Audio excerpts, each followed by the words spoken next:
Tikiani misilai masoandro izay tsy mba mamitaka androkany azina sy aia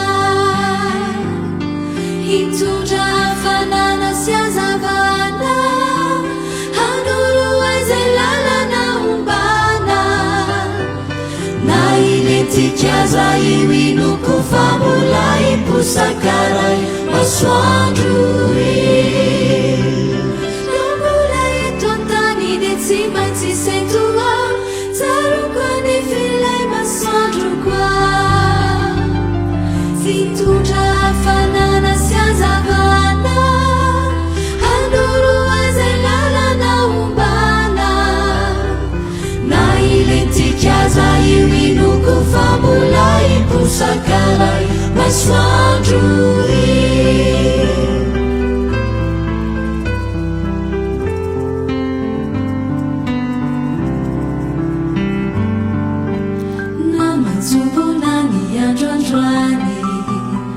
fantatro fandray androany tsy masoandro itsony no fanazavana vai fa ilay vonina itriniray tsy lentika itsony izy zay fa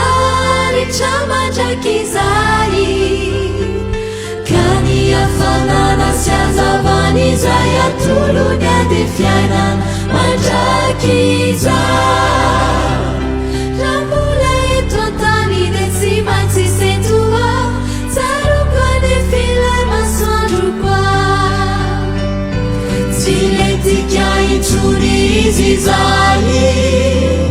fa rehetra mandrakiza